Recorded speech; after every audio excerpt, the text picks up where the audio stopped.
Guys and girls, welcome back to Watch the Time. Thanks for tuning back in. Thanks for coming back to see me. I'm really pleased you've done so. So today I've got another Addiesdive. This is one you'd have seen in my AliExpress choice Addiesdive takeover video. It was the last watch that I featured. It was slightly more expensive, coming around £50. It's the AD2101. Really like the look of this watch. Vintage style watch. It's a Homage watch. Obviously most of them are. But I just really like the way it looked. And for £50, like, I had a sapphire crystal, ceramic bezel, Seiko movement, good construction. When I looked at the watch, I really thought I was going to go for the stainless steel strap. I've actually gone for the brown strap. I know, I think even mentioned in the video, I probably would go for the stainless steel and put on a different strap. I've not even taken my own advice, but the brown strap looked really cool against the sort of gilt accents, so that's why I did so. It looks a very cool watch. Does it meet my expectations? Does it surpass it? These are all things we're going to find out together. If you do like the watch, please use the link in the description. Doesn't cost you any more. Just makes your life a bit easier whilst giving me a little kickback. But no, if it doesn't, then yeah, there's probably other watches that are featured or will feature in the future. But thanks for tuning back in. I do really appreciate all your support. And with that being said, let's get the camera turned around and get on with it. Hi guys, so this is the watch. Usual Addiesdive packaging, briefcase style sticker with the Addiesdive on there. Inside, got inner foam just to sort of help keep it safe in transit. This is what the watch came in also. Hang tag, instruction manual, warranty card, not signed, but I've never had one signed from Addiesdive, so there we go. That's all the stuff. Nothing else, nothing too extravagant. But let me just put it to the side. And here is the watch. As you'll see, there is a distinct lack of AR coating on there, and you'd have seen that in my macro shots as well. Sorry guys, it was a bit of a pain really trying to get some decent macro with the AR coating as it is, but I did try my best. So there we are, that's the watch. You'll also get it in a full stainless steel version. I'll bring that up next to me just so you can have a look at it. I opted for the strap just because I thought it looked really good with it. So there we are, that's that. The model number for this is the AD2101. You'd have seen this on my sale video. This looked a proper cracker. Does that continue to be the case? Let's have a look. It's the AD2101. Inside it's running an automatic Seiko NH35 movement. I'll bring some information up about that movement now. You've seen this movement probably hundreds of times. I probably featured it hundreds of times on my channel. At this point, 24 joules, 21,600 beats per hour, 41 hour power reserve, rugged, reliable, all those good things that I tend to mention, other reviewers tend to mention. A real workhorse of a movement. It's also known as a 4R35, winning a Seiko watch. So yeah, at the sort of price point this watch comes in, nice to see this movement in the watch. So there we go. The construction of the watch, aside from the strap, so the case, part of the bezel apart from the insert crown, case back and clasp, all 316L stainless steel. So high polished at the clasp, brushed throughout the case. I do like the sort of shape of the case, the way it twists at the lugs. I think it looks pretty cool. All brushed, nice coining on the bezel, but you've got a polished element just underneath, which is a bit unusual, but cool to see. Brushed on the crown as well. So yeah, pretty much all brushed, apart from a couple polished elements. But 316L stainless steel. The case thickness of the watch is 14.7 millimeters. The case diameter, I normally measure in from the 8 to the 2, it's coming at 40 mil.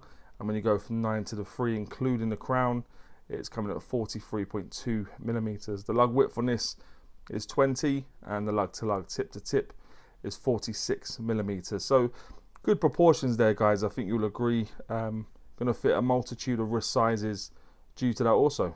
So there we go. The case back is screwed down, deep etched with the Addiesdive logo, as well as some other information on there that we're going to run through anyway. Screwed down. Let's keep it nice and easy if you want to take it off. The bezel is 120 click unidirectional bezel with a ceramic insert. I'll let you listen.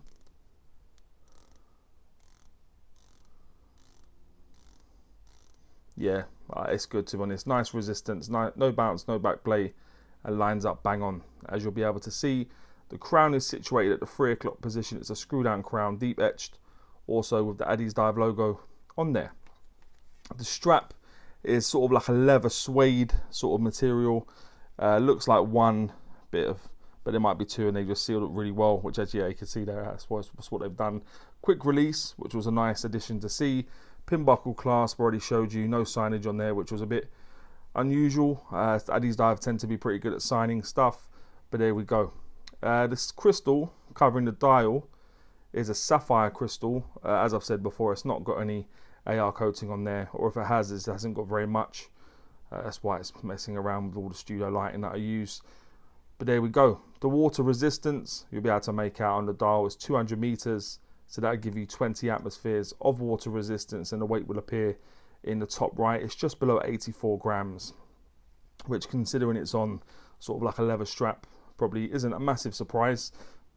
But there we go. But let's have a look at the dial in just a bit more detail. So on the dial, nothing's been applied. I like the fact they've got sort of photina, like yellow, everywhere on the bezel and on the dial. You've got circular battens everywhere except for the 12, 3, 6 and 9. At the 3 o'clock position, you don't have any batten because it's making way for the date position. You've got rectangular battens at the 6 and 9, and an inverted triangle, quite inverted actually, like, because it's quite elongated at the 12 o'clock position. You've got Addiesdive, you've got the logo, and you've got script writing just below that inverted triangle at the 12.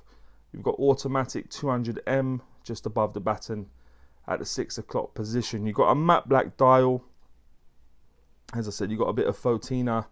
You've got gold hands, which again is also got photina inside there. High polished hands, gold in colour, which is really cool in keeping with the rest of the watch. I'll bring the loom up now, actually, guys. You can have a look at the loom. Everything is loomed, and it was done actually pretty well. Not that I was expecting not to be, but it was a nice surprise to see that they've extended that loom to this watch, because it does seem like you're getting an awful lot for the money. But there we go. So as I said, that's all that stuff. The NH35 movement ticking away inside. If you unscrew it, it will come away from the case. If you pull it all the way out, it will hack. Put it back in, it will start back up again. You put it to the first position and you turn it towards you, you'll see the date change.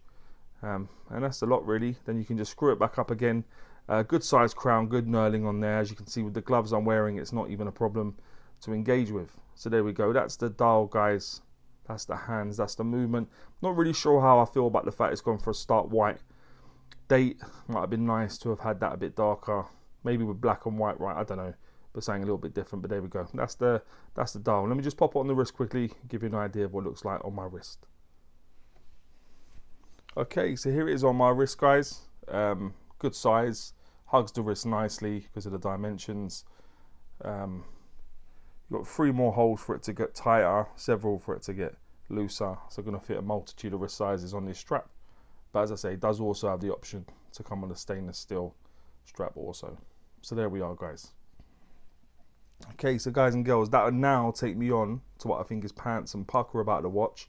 If you've ever watched before, you know I always start with pants. I like to go on a high with pucker. So what I think is pants about the watch is not a huge amount. I think this is an absolutely stunning watch, especially for the very modest price point.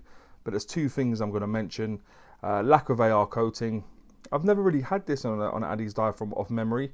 They tend to be really, really good with the AR coating. So this was a big surprise to me, seeing where the savings have been made with the lack of AR coating. And also the thickness. It's coming in at just a little below 15 mil. Obviously, it's got a bit of protruding sapphire crystal, but that's way too thick in my estimations, given the other proportions of the watch. So I think the thickness is a bit off also. So they're the 2 things I mentioned, lack of AR coating and the thickness. What I think is pucker, quite a bit more, because you probably guessed from my thumbnail that there's a lot to like about this watch still. So I'd go with the sapphire crystal.